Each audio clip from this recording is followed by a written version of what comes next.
Welcome to As the Prop Turns, the offshore racing podcast where we talk about what really happens when the water stacks up, the pressure gets real, and the props start turning. I'm Chris McElwee, an offshore racer.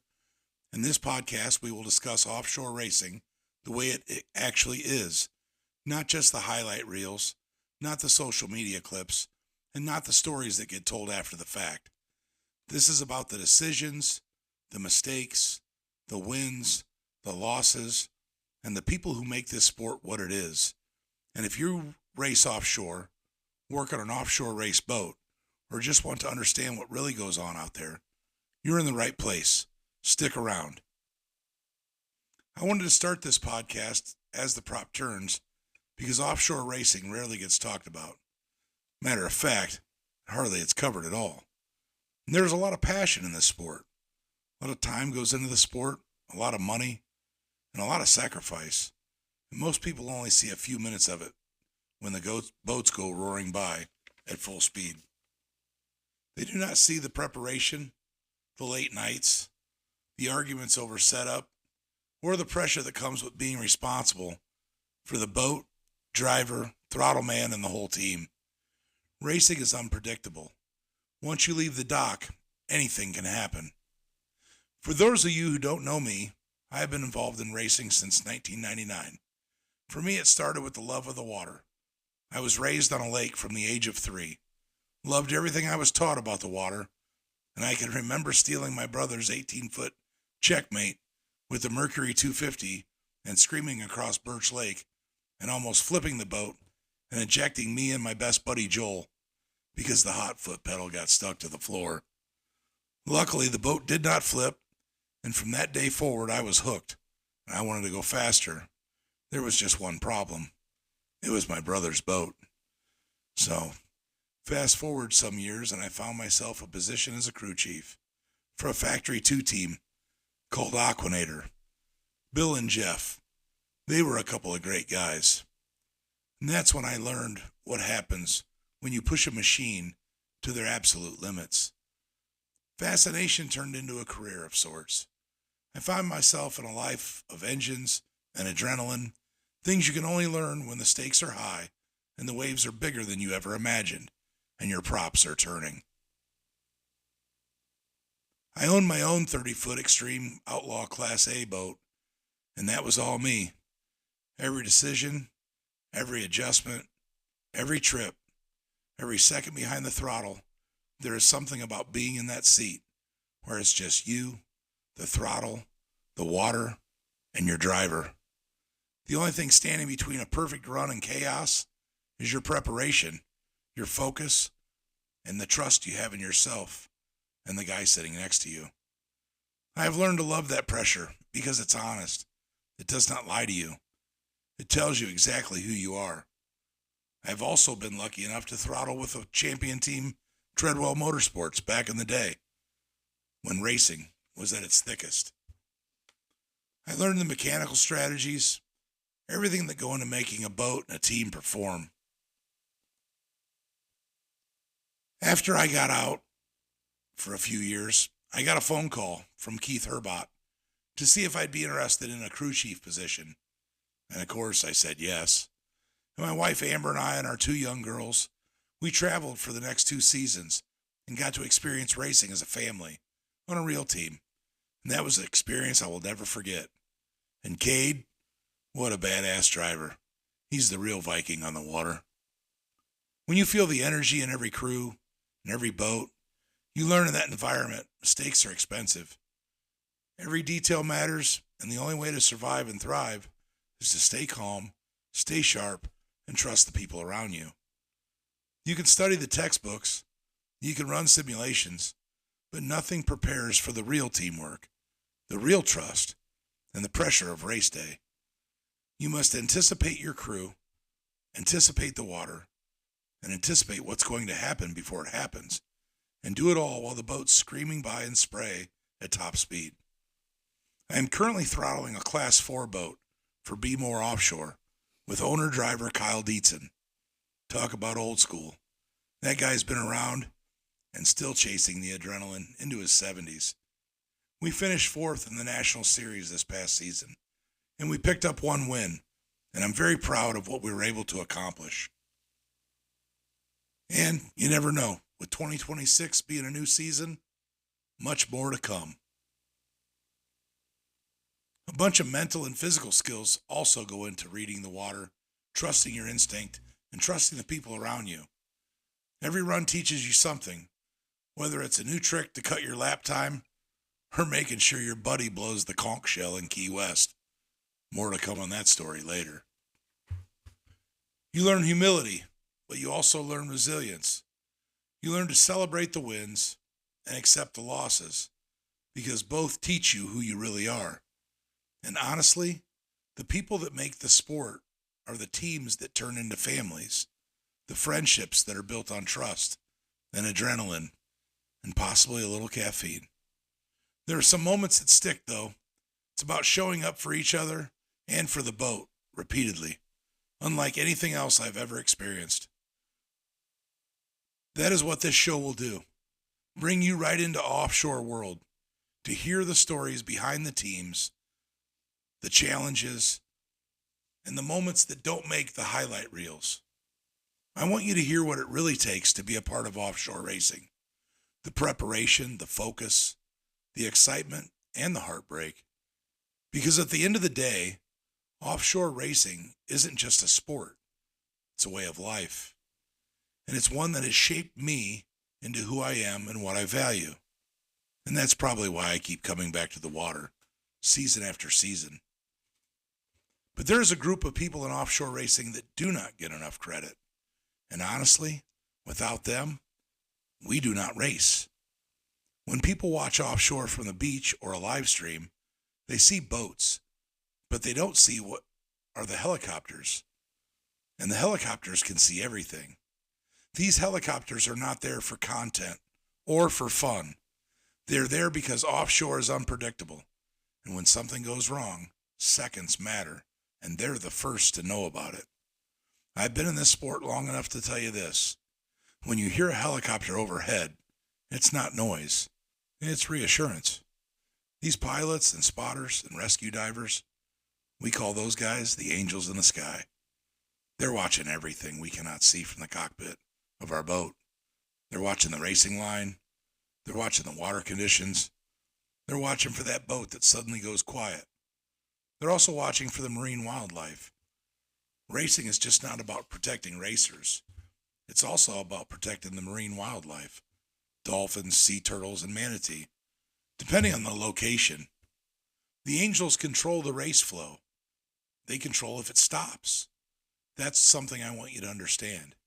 We do not push through wildlife. We respect the water for giving us this sport. We owe it that protection. Coordination between race control, helicopters, rescue teams, it's unreal. It's controlled chaos, but it works. Traffic situations could have ended differently. Barges coming through, channels and spectators all around. Most people never hear about it, but it's one of the most important safety features there are those angels. And those guys, they're there for a reason. Respect for the teams, respect the marine life. Every racer I know wants to go fast, but every racer I know also wants to go home. I want to be clear as to what as the prop turns is and isn't. This is not about tearing people down or creating drama. It's about honest conversations, respectful disagreements, and learning from experience. Offshore racing is a small world. Everybody knows everybody, so credibility matters. And when we talk about racing and rules and setups or decisions, it's going to come from experience and perspective, not rumors. There's a moment in offshore racing almost every racer remembers. The first time the water reminds them who's really in charge. I remember one of those moments.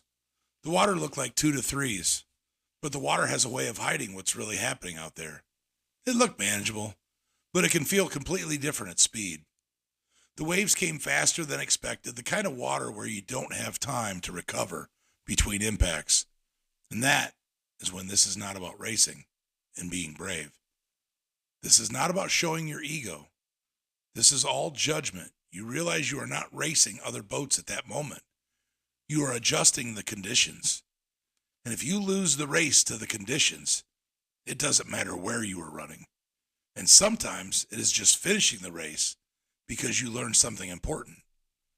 In offshore racing, ego is one of the most dangerous things you can bring to the boat. The ocean doesn't care how experienced you are, how fast you ran last season, or how badly you want to prove something. Conditions change fast, minute to minute. No two laps are the same. No two races or the waves are ever the same. So when ego takes over, throttle men push when they shouldn't. Fighting ego means respecting the water, the boat, and the team. Offshore racing is a partnership. Driver, throttle man, crew have to communicate honestly and check each other in real time. The best racers aren't the loudest or the most aggressive. They're the ones who know when to lift, when to back out, and when finishing the race is the real win. This is a sport where mistakes can cost everything. Discipline says, let's live to race again. The water always gets a vote. And it's race day, and long before the green flag drops, it starts earlier than you wanted it to.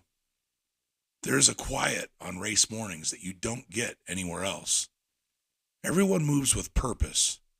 One motion, no unnecessary talking. Every person responsible for their job, racing, does not reward rush. You get to leave the noise, vibrations, awareness. You're no longer thinking about the crowd and the shoreline. You're thinking about timing, spacing, water conditions, and the course is evolving lap by lap. Some of the hardest lessons cost money, and sometimes it costs a lot more than money. The most expensive lessons are not mechanical. People assume the most expensive mistakes are blown engines, broken drives, or major damage. The most expensive mistake usually happens before anything breaks. It's in your head. When you convince yourself conditions will improve, when you tell yourself just one more lap, when you ignore the warning signs because you don't want to look cautious. Something fans do not always realize, offshore races are not won in the first lap. They are won by reading the water, preparing for the conditions, and adjusting before things go wrong. The water stacks up a little differently every lap, constantly reassessing it. This season, you're not going to just hear from people who just won races. You're going to hear from people who built engines at midnight, made the wrong call, and learned from it. You're going to hear from throttlemen and drivers, team owners, crew chiefs, race organizers, everybody. You're going to hear from people who have been doing this for decades and people who are pushing the next generation who just came into the sport. We're talking to champions. We're talking to veterans. We're talking to the people who have earned respect the hard way. People like Ed Smith, the 2025 Super V World Champion from Knucklehead Racing out of St. Clair Shores, Michigan. We'll also talk to Brian Klinick from Twisted, another Super V team out of St. Clair Shores, Michigan. We'll talk to people like Anthony and Bobby from Red Rum Racing. Find out what it really takes to run a Class 7 boat and be as successful as those two guys were. You'll hear from Jeff Stevens and Michael Stancomb from JBS Offshore and their new boat, a 46.6 Skater. And we'll sit down with Keith Herbot and his son Cade, the Viking on the water. We'll hear from Rob Goodwin from the Ultimate Boat Experience, breaking down what drivers and throttlemen really do. The Ultimate Boat Experience is where you pay to drive a race boat in a race. It's an amazing experience, and my wife had the chance to get into a race boat with Rob, and she will share her experience here later in the season. They did a great job in Michigan City, had an amazing second place finish, but with a penalty, they ended up third. And we'll talk about that as well. We'll talk with Reverend Jim Black, because offshore racing is more than competition. It's faith and community. and Reverend Jim Black's been there from the beginning. We will also talk to Mike Foucher from Factory Billet, the 51-foot outer limits, that's got a current record, I believe. This is about honesty. This is about telling the story of offshore racing the right way, from the water, from the sky, and from the people who live it. If you're a racer, this show's for you. If you're a fan trying to understand what you're watching, this show's for you. And if you're new to offshore racing, welcome. I am so grateful to do this podcast and share these conversations, these stories, these moments with all of you. It honestly means more than I ever expected it to. This podcast is a piece of the people in the sport, the racers who line up every weekend, who work late nights, and the safety teams watching over us, the families who make the sacrifices, and the fans who show up just because they love it. This community is special. It is not just about competition. It is about the trust and respect and the bond that comes from doing something difficult together. I am grateful for every listener, every message, every ear, every conversation that this podcast creates. The fact that I get to talk about something I love with people who love it the same way is something I do not take lightly. If this episode meant something to you, share it with someone who understands what racing feels like. Someone who is curious about stepping into this world for the first time. It's important that we grow this community, keep these stories alive. Until next time, take care of each other, respect the water, appreciate the people around you, and keep the props turning. I'll see you at the races.